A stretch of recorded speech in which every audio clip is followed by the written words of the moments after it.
Good afternoon. It's Monday, the 20th of February 2017, just after 1 o'clock. Welcome to UK Column News. I'm your host, Brian Gerrish. With me in the studio, Mike Robinson. It's grey and chilly in Plymouth. We're going to leave the weather there. Much more important things going on in a military sense and a political sense. Well, indeed, because Theresa May, as we know, has been talking about hashtag Global Britain. This is the new policy. We're going to be truly global. For the rules-based order. For the rules-based international order, and nowhere more so than with defence. So we are now promoting our international engagement. Now this is Britain's diplomatic and military strength abroad is going to help enhance UK security and prosperity. And that's according to both the Defence and Foreign Secretaries. So this is great news. They've launched what they're describing as an ambitious framework, which is going to increase cooperation with partners across the globe and keep Britain safe. So this is this is as a result of or building upon work from the Strategic Defence and Security Review 2015. And of course, this is all about Britain's defence policy becoming more international by design. So they're saying that defence engagement helps build robust relationships on which our influence, prosperity and security depend. Our commitment to international defence engagement includes establishing 3 new regional British defence staffs for defence engagement in the Gulf, Asia Pacific and West Africa, new defence sections in Albania, Finland, new attaché posts in Latvia, Lithuania, Georgia, Qatar, Japan, Pakistan and Afghanistan, new defence section covering Senegal, the Gambia, Mali and Niger, increased military exercises with NATO partners, including in the Ukraine, Poland and Estonia. They're going to lead development of the Joint Expeditionary Force with Denmark, Estonia, Latvia, Lithuania, the Netherlands and Norway, exercising and training with partners in the 5-power defence arrangements, such as Exercise Eastern Venture. So what did Michael Fallon have to say about this? He said, our increased ambition for defence engagement abroad demonstrates the UK's global role. He said, whether it's by increasing our military expenditure in the Middle East, training Nigerian forces in maritime security, or RAF Typhoons exercising over South Korea, Britain is committed to working internationally to protect our people and interests. And Boris had to get his oar in as well. He said this is about sending a clear signal of the UK's intent as a dynamic, agile, cutting-edge global power. So, Brian, this is about Britain sticking its nose into everyone's business. We are going to train the military globally. We're going to train the military globally. We have a military at home which is literally falling apart. And I know this is a very hard thing to say. I know there'll be many ex-military, former military people watching the UK column today. I am certainly not undermining all of the hard work by the men and women in the military, but the facts are at the moment that our military forces at home have been decimated. We don't have working aircraft carriers. We don't have the aircraft to put on them. We know that the nuclear submarine fleet is in an appalling state. We haven't got enough aircraft in the Royal Air Force. We've got a tiny army which is not capable of doing any major operations abroad, and yet suddenly we are training everybody in the world to die for us. To die for us, or to die for the City of London, I think is probably where it comes down to, Mike. But this is just astonishing that UK, that can't run its own country, we've only got to look out the window as everything around us is falling apart, and yet suddenly Michael Fallon, I'm not sure what his expertise is, health centres, health clubs, I think it is, or something like that, gyms. He's on a world stage saying that we're going to get our noses into every other military force to what might control them. Yes. for our best interests. So we haven't got the armed forces ourselves. We're going to get into those other countries with soft power. We're going to train. That means get into the command and control structure and take over these organisations. This is very, very dangerous business. And in a few minutes, I'll be showing some of the stuff that European Union's up to. Well, speaking of which, of course, we must not forget that European Union military integration is right at the heart of this policy. And so Michael Fallon was speaking at the Munich Security Conference at the weekend. And he said that while Britain is leaving the European Union, he said with a straight face, the UK will not be stepping back from its role in European security. He said Britain is committed to Europe's security and we're stepping up our engagement internationally.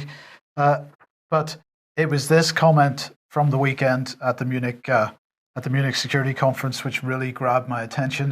He said this to the German newspaper Deutsche Welle. We are leaving the political European Union, but we're not leaving the continent. Europe remains our continent. We're going to go on contributing to the security of our continent. Is he on drugs? Or incontinent, one of the two. But this man, very, very dangerous because, of course, he was heavily involved in the European movement in his early days. So he's absolutely pro-European. And what we've got here is the lie of Brexit. This is the PSYOP, as you've called it, however long ago that was, but that was quite correct. So this is a total lie. Brexit is a lie. What have we got going on at speed? European military integration. So also going on today is continuing visits from US statesmen with the European Union. I've called this the US-EU love-in. This was Mike Pence, the Vice President, visiting and meeting various people within the EU foreign or the EU establishment. We've got Federica Mogherini. He also met, as on screen here, Donald Tusk, the European Council President. He's going to be meeting the other European President, Jean-Claude Juncker, today as well. And also Jens Stoltenberg, the NATO General Secretary. So he said it was really great. The United States is and always will be the EU's greatest ally. President Trump and our people are truly devoted to our transatlantic union. The EU Council President Tusk met him this morning, as I say. He said that reports of the death of the West have been greatly exaggerated. Of course, that was the theme of one of the themes of the Munich Security Conference. He said that there's room to improve the transatlantic military cooperation.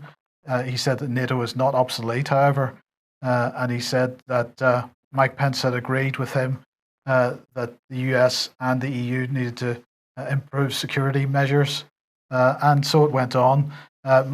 Pence himself really positive about the European Union, what a fantastic organization it is, what a fantastic institution it is. That the US and the EU share common values, that they're committed to goals, and they have to be strong and united in confronting the threats to Europe, and so on. So it really was a bit of a love-in, Brian. Yeah, it was, and the EU, according to him, had just started as a sort of trading vehicle. He didn't mention Alan Dulles and some of those early meetings when American money was pouring in, of course, to help create the European super state vehicle, supranational state. This was all just careful little snippets. It was just a trading organization that got bigger and better. Spin. Well, let's have a look behind the scenes. Now, we had some really astonishing information which came in on Friday, and it is around the gentleman top left in your screen, Dr. Charles Tannock. This is a Tory MEP. And he's suddenly released a paper which is astonishing. Now, what I've got on screen is part of a tweet that I put up alerting people about this. But in the centre one, where he's having what appears to be a love-in with Ms. Mogherini, what it says is it's talking about the common security. This is the common security and defence policy for Europe. It's facing a challenge set up after the Amsterdam Treaty in 2001. The Political and Security Committee is the main body for transmitting EU member state foreign policy decisions to EU institutions and receives input from the, quote, European Union military. So above Mogherini's head there is the first statement where they are absolutely admitting to an integrated European defence military. And we've just seen from Fallon that UK is absolutely part of that. And then on the right-hand side of the screen, this is astonishing. Officials mention the war in Ukraine as being a game changer for European policy, in that the EU was for the first time seen as a leading actor. So here we've got the EU crowing that the war in Ukraine was helpful to EU policy. And I think this fully supports our assertions that the EU was itself working on the ground to help stir up that violence. And why did the EU want it? Because it helped the EU be seen as a game changer, and EU to be seen as a leading, quote, actor. But if we go down to the bottom, it says if NATO does weaken under the Trump administration, either through deliberate US policy or by passive neglect, or if the European nightmare of a Putin-Trump understanding does materialize, then the common sense and common security and defense policy will become even more significant. So there is the European Union crowing over the fact that it's helped create a war in Ukraine. Why did Europe want that war in Ukraine? Because it bigged up the European Union itself. And then we have a Tory MEP crowing that the European nightmare is for there to be some sort of rapprochement, some sort of peace agreement between Trump and Putin.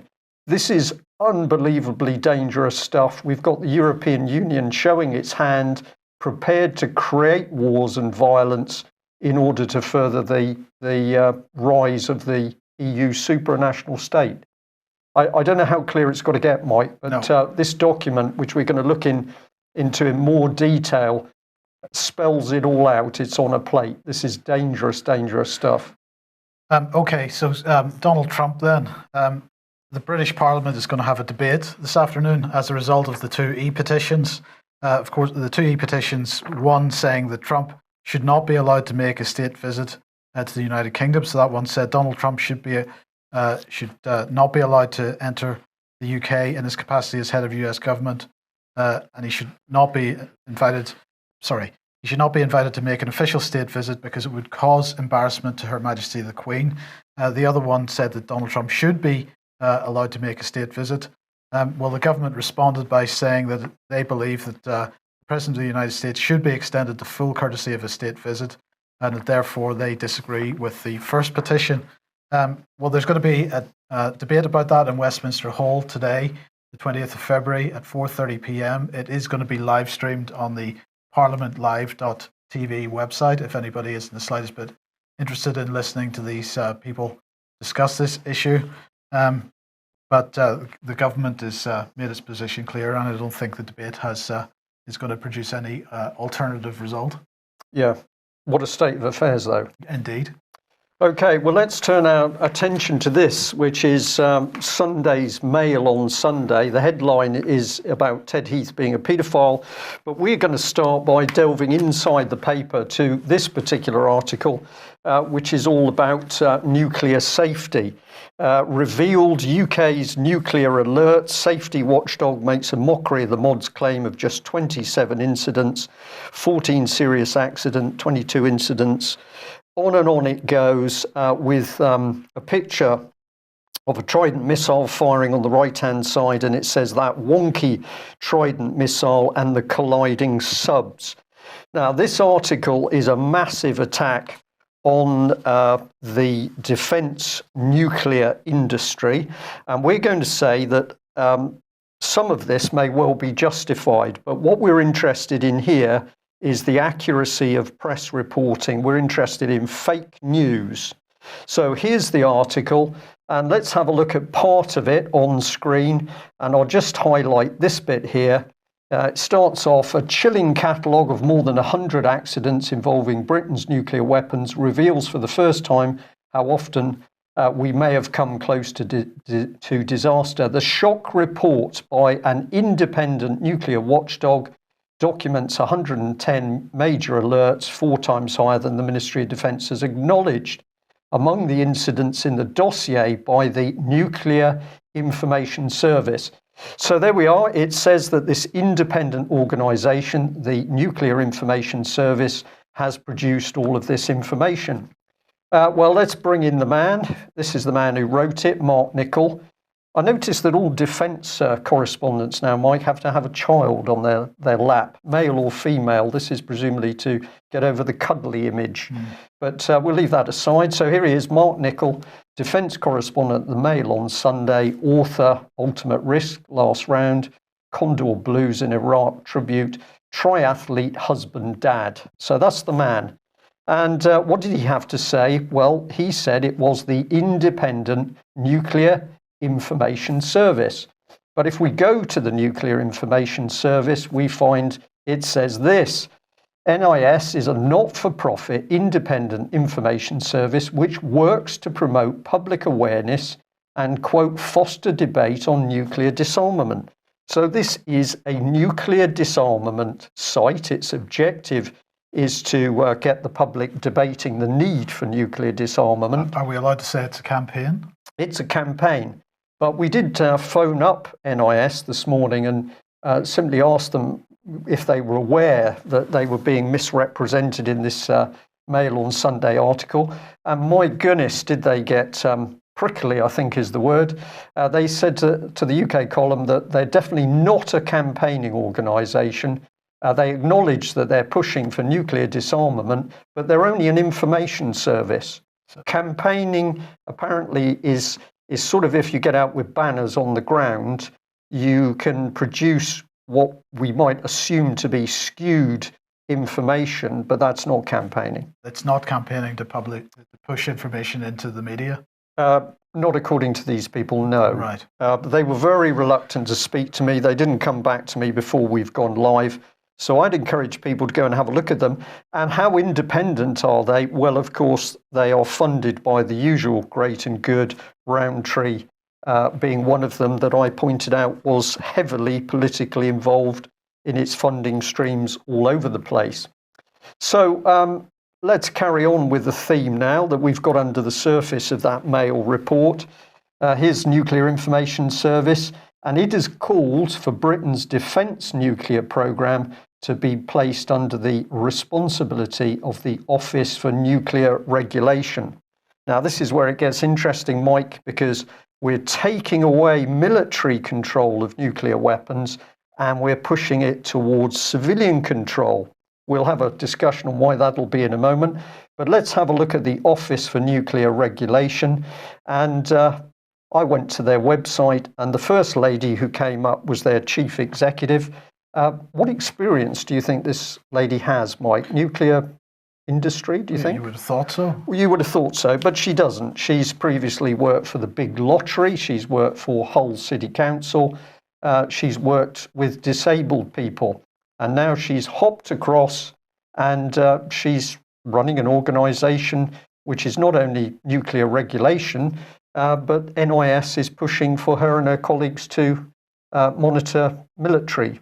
So at the moment they are regulating the Correct. energy generation through nuclear power. Yeah. But we are now going to hand over weapons to them as well. Well, I think this is what the undertone of that Mail article is about. Very devious stuff. Now, to be fair to the Office of Nuclear Regulation, they say, well, of course, she doesn't run the show. We have our own experts. So we've got the doctor here at centre screen who is fully qualified in nuclear matters. That's Dr. Richard Savage. Thank you for that. And we've got this gentleman here. David Senior. And he gets interesting because, of course, if you look at his CV, he's been working closely with European nuclear matters. So if we follow the logic through, we have a massive article from the Mail. It starts out with a lie because it says the information they've used for the article is independent. Clearly it's not. It's come from what we would say is a campaign group. And now we're spinning that the nuclear weapons should be passed to a civilian organisation which just happens to have those European connections. Because there's so many safety issues with it being in the hands of the military, is that it? Well, all of a sudden the military's become incompetent. The military can't run submarines, the military can't run aircraft carriers, the military can't do a number of things, which it did.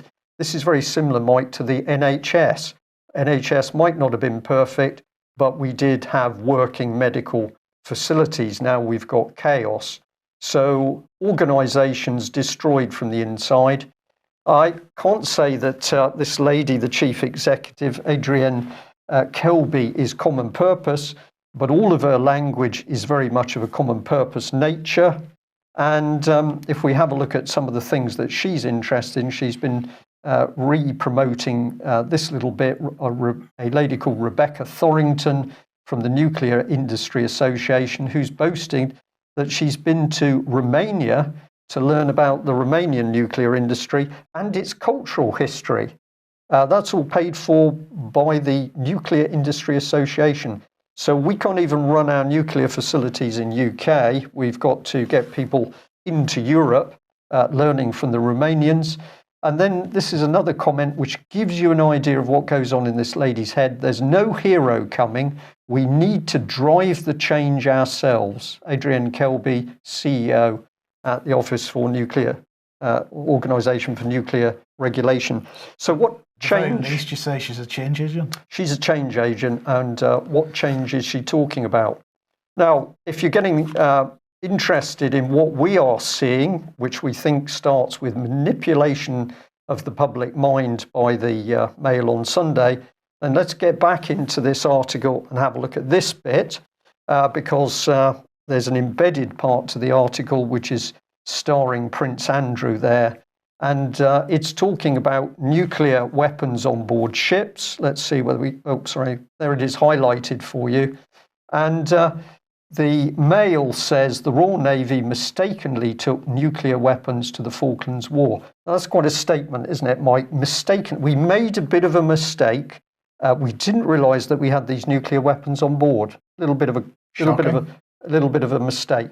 Well, when we spoke to the Office for I beg your pardon, that should be, I've got Office for Nuclear Regulation there. I've got to correct myself because we're back on NIS, stated to the UK column that the movement of these nuclear weapons was an operational decision.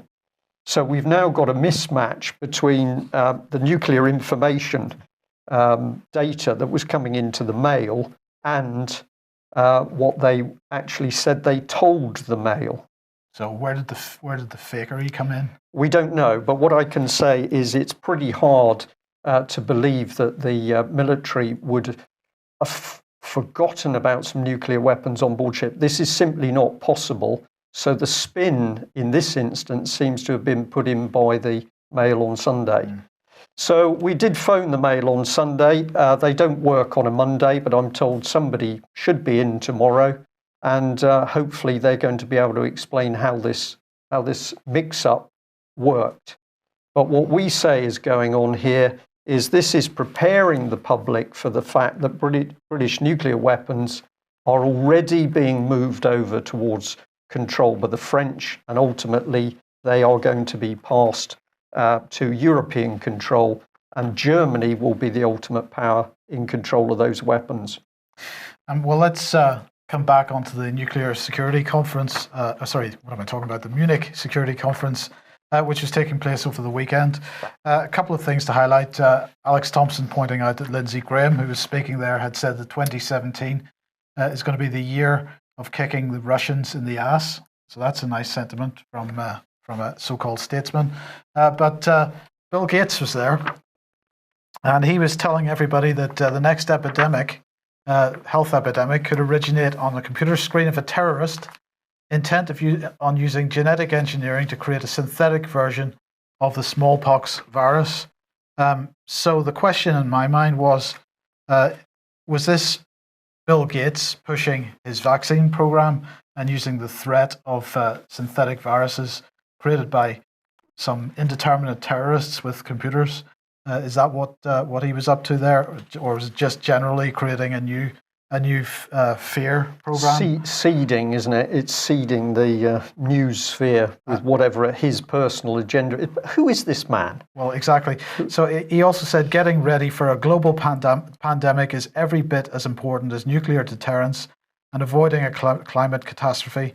Innovation, cooperation, and careful planning can dramatically mitigate the risks presented by each of these threats. And he said that we are quite likely to face such an outbreak within the next 10 to 15 years. So you kind of see a parallel here. We've got the BBC going into countries fomenting warfare and violence, and then going back in later on to report on that. We've got the European Union allegedly going into Ukraine, creating regime change there, and using that as an excuse for EU military integration. And here we've got Bill Gates telling us that it's very likely we're going to face a global synthetic viral pandemic, some form of bioterrorism that's going to kill 30 million people in less than a year within the next 10 to 15 years. Where's the evidence? Well, there isn't any, but undoubtedly he's going to be there to provide the vaccine for that. So anyway, just as we can tell our audience today that we were smiling as we compiled the news today, because more and more of it is taking us into what we described as la-la land. Yes. It's becoming very difficult to keep a straight face because we're watching complete mayhem and nonsense unfold.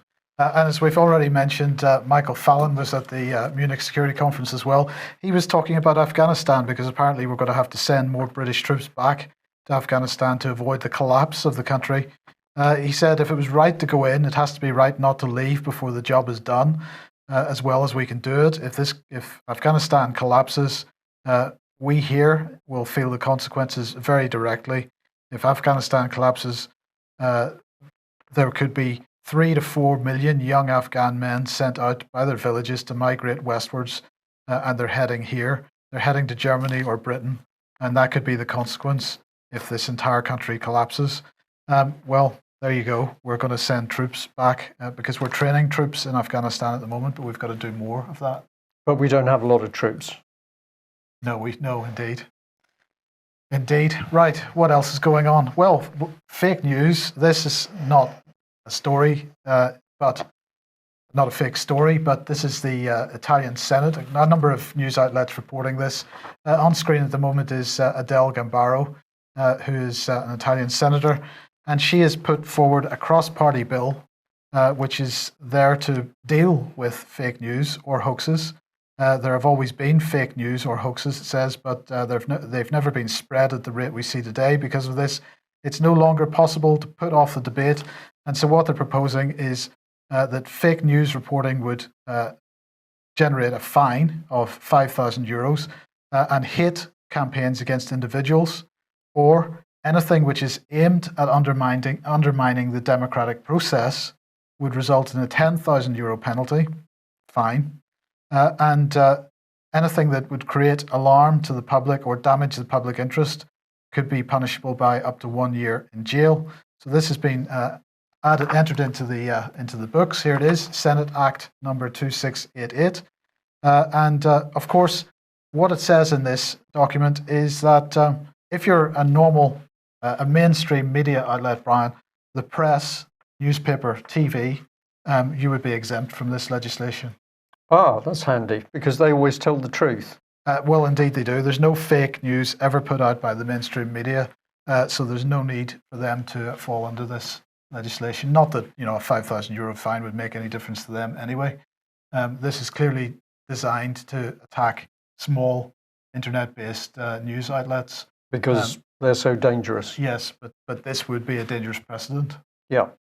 Okay, well, let's come back to the Mail on Sunday, and let's have a look at that front page. Here it is. Police Chief Heath was a paedophile.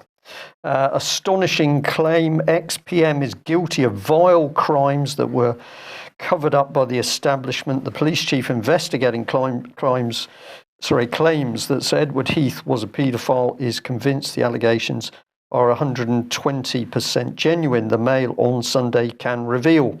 It says more than 30 people have come forward with the claims of sexual abuse, and they've come forward from different places. They don't know each other.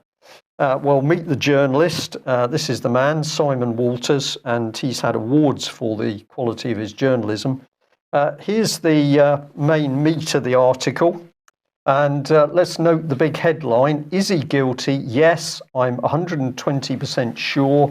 That's the stunning verdict of Wiltshire Chief Constable. Now, the interesting thing about this is the reports that UK Column have had are that chief constable has absolutely stood his ground in continuing to investigate, and they have been stunned at the number of people who've come forward, people who don't know each other. They come from different areas now, but they're all telling the same story. Now, it gets interesting if we get into the body of it. Remember that headline? The chief constable is saying he's 120% sure. Now, what the article actually says is a source says that Mr. Veal, the chief constable, believes in them 120% and believes them totally convincing. So it's not the chief constable that's saying this, it's a source. And then when we get here, what do we find right at the end of the article? Further asked, that's the police spokesman, further asked if Mr. Veal had 120% faith in the allegation, the spokesman declined to comment. So what we can't find in the article is anything to support the headline that the police chief said he was 120% sure. Now, if you're curious to know what might be going on here, what I think is going on is that the Mail on Sunday is lining that police chief up for a big fall. So we're overcooking it, but we can read some of the language, astonishing claims. They can't possibly be true because they're astonishing. Well, isn't the hint in the sub-headline? Because it says, is he guilty? Yes, I'm 100% sure. That's 120% sure. That's definitive. But then the sub-headlining says, that's a stunning verdict of Wiltshire Chief Constable reigniting witch hunt row. Absolutely. Right. So this article is very carefully crafted. And then, of course, what is your eye pulled to on this side of that double-page spread? Police refuse to call off the dogs after VIP child sex ring fiasco. So we're now starting to gently undermine it all. And there's a further embedded headline, a little bit difficult to see, bottom right-hand corner of your screen.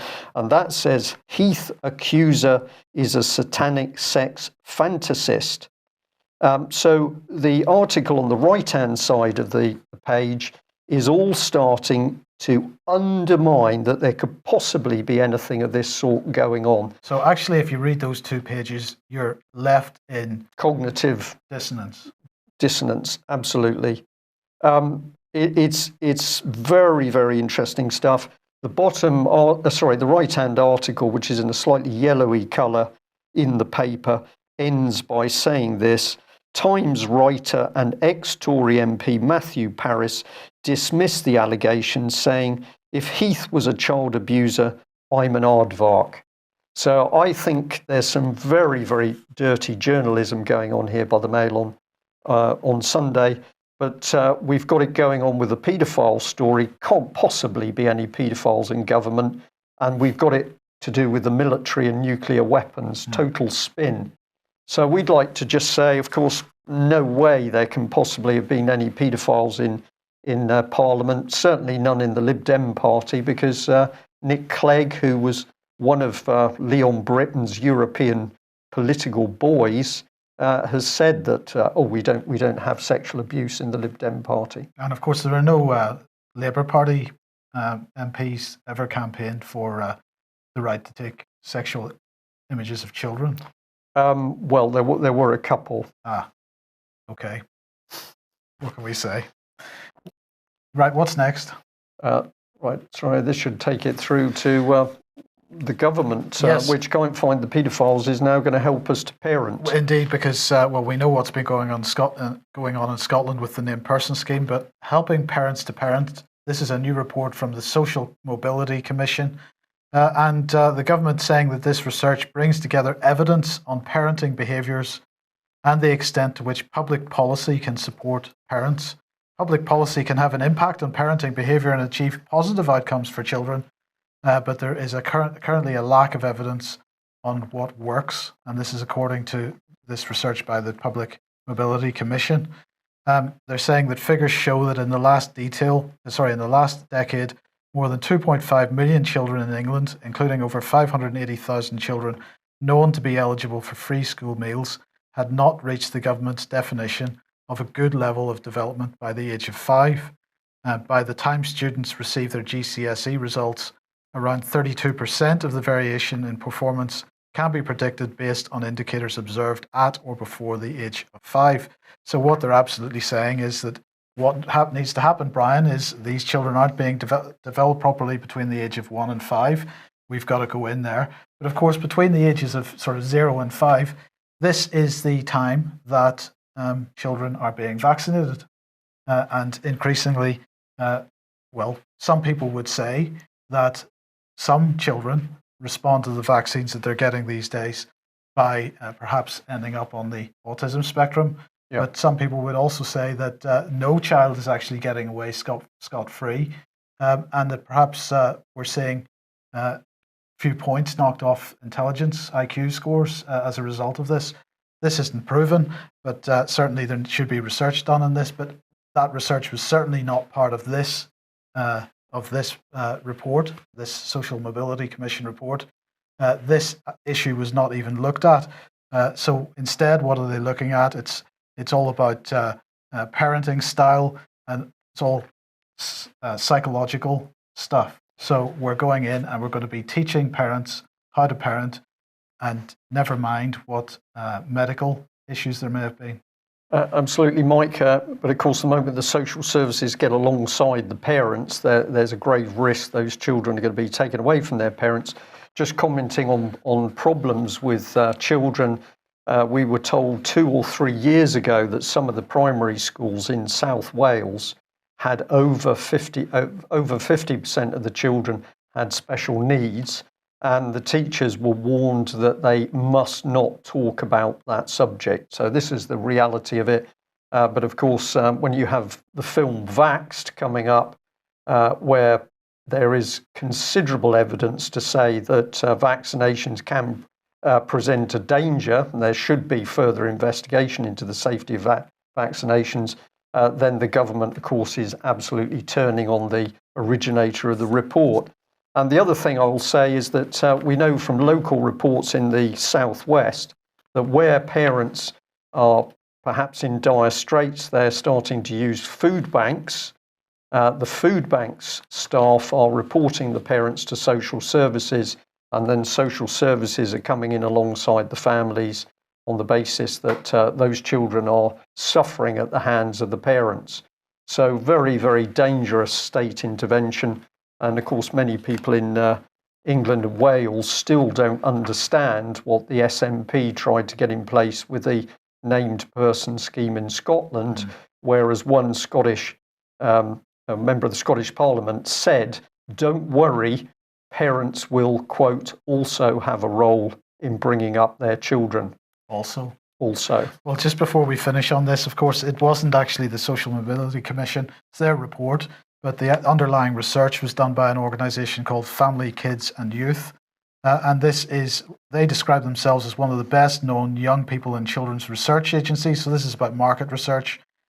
We work for some of the leading names in child, youth and family markets. And again, this language of, the word market in the context of children and families, I find pretty disturbing. Well, and we have, of course, a child-based charity, which is itself called Core Assets, which I find pretty objectionable as well. So a market in children, that's the way it seems to be, or at least profit from children is what we start to see happening in UK. And we would say it's on a scale which is truly breathtaking. Well, we did say it was going to happen. But we're going to end with this one. UKIP officials resign over leader Paul Nuttall's false claim that he lost close friends at Hillsborough. So here's Paul Nuttall standing in a by-election, and just 3 days to go before that. And, he seems to be in hiding at the moment. His own website has said that for the last week or so. Site is offline for maintenance. And this all comes down to the appearance of an article on his website, which last I heard he was suggesting he had not written and he didn't know how it got there. But this article appeared on his website and made a claim that he had friends who had died as a result of the Hillsborough disaster. And as a result, all the mainstream media today describing UKIP as being a party plunged into crisis. as party officials in his local area are starting to resign. And just 2 or 3 days before they're going to a by-election where they had a pretty good chance.